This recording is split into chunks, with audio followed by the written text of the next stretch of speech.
Regio Maria. Igitabo gisobanura Regio ya Maria. Umutwe wa 5. Aho iyobokamana rya Regio rishingiye.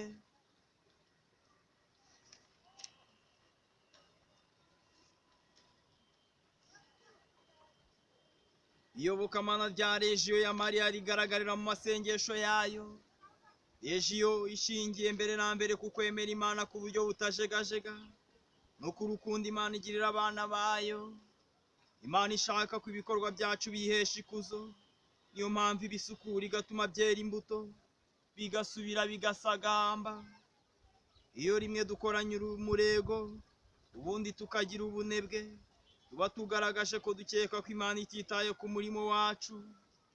Kumve neza ko umugambi mwiza wose utujemo uba uturutse ku Mana kandi ugatungana, ari uko iwudushyigikiyemo buri gihe. Gutungana kw'imishinga yacu tugukesha Imana, si imbaraga zacu. Niba dushaka guhinduka no kugarukira Imana, tumenye ko iturusha kubyifuza ku buryo burenze urugero. Twifuza kuba intungane, iturusha kubyifuza by'agahebuzo. Uko kwizera ubufasha bukomeye bw'Imana, umubyeyi wabo mu murimo wo kwitagatifuza no gufasha abandi, ugomba kuba inkingi ishyigikira abaregiyo. Kubura icyizere bishobora kuba inzitizi yo gutsinda.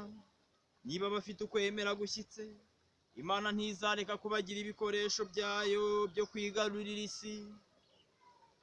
Kuko icyabyawe n'Imana cyose gitsinda isi, intsinzi kandi yaganje isi mu kwemera kwacu. Ibaruwa ya mbere ya Mutagatifu Yohana, umutwe wa 5, umurongo wa 4. Kwemera rero bivuga kwitangira no kwiyegurira ukuri nyirizina kw'ijambo ry'Imana nzima. Tuzi neza kandi twemera twiyoroheje ko imigambi y'Imana ishobera abantu, n'inzira zayo zikaba urujijo. Ibaruwa Pawulo intumwa yandikiye Abanyaroma, umutwe wa 13, umutwe wa 11, umurongo wa 33.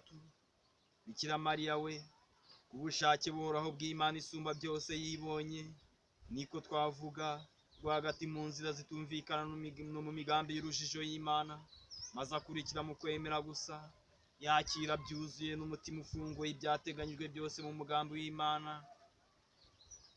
Ramat 14. Imana na Mariya. Regio ishingira ubuyoboke bwayo mbere na mbere ku Mana, hanyuma igakurikizaho Mariya, hanyuma igakurikizaho Bikira Mariya wabaye igitego kitagereranywa cy'Imana isumba byose. Papa Piyo wa 9. Ariko si umwana wa Mariya ubwe waba ugereranyije n'Imana. Imana yamukuye mu busa nk'uko yabigiriye abandi bana bose b'isi, nubwo kuva icyo gihe yamuzamuye ikamugeza ku mpera z'ingabire y'ikirenga akomeza kuba nk'ubusa. Umugereranyije n'uwamuremye, mu by'ukuri asumba ibindi biremwa byose, kuko ari we kiremwa Imana yakoreyemo kurusha ibindi. Uko ibintu Imana yamukoreyemo birushaho kuba agatangaza, ni nako arushaho kugaragaza ko ari igikorwa cy'ibiganza byayo. Koko rero Imana yamukoreyemo ibintu bikomeye kuva kera kose. Imana yatekerezaga Mariya nk'uko yatekerezaga umucunguzi. Yamuhaye kugira uruhare mu mabanga y'ineza yayo, imugira by'ukuri umubyeyi w'umwana wayo n'uw'abazungu umwe n'uwo mwana.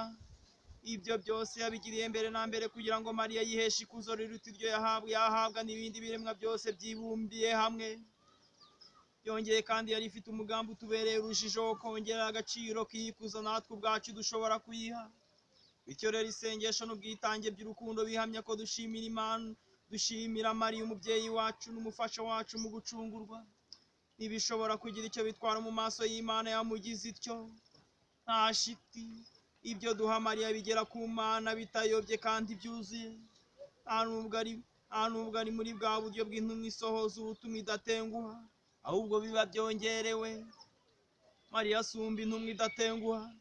Imana yamugize indashyikirwa mu mugambi wayo w'impuhwe ku buryo uruhare rwe rwongera icyarimwe ikuzo ry'Imana n'ubutoni bwacu kuri yo. uko bishimisha data uhoraho kwakira icyubahiro tumuha binyuze kuri Mariya, ni nako yahisemo kumugira inzira imigisha inyuranye y'ineza n'ububasha bwayo bigomba gucamo bigera ku bantu, bihereye ku isoko ubwayo, umuperisona wa kabiri w'ubutatu butagatifu wigize umuntu, we bugingo bwacu nyakuri n'umukiza wacu umwe rukumbi. Niba nshatse kugengwa n'umubyeyi ni ukugira ngo mbe umugaragu w'umuhungu we, niba nifuza kuba ingarigariye ni ukugira ngo Imana icyubahiro nyiyegurira burundu. Mutagatifu Iridefonsi.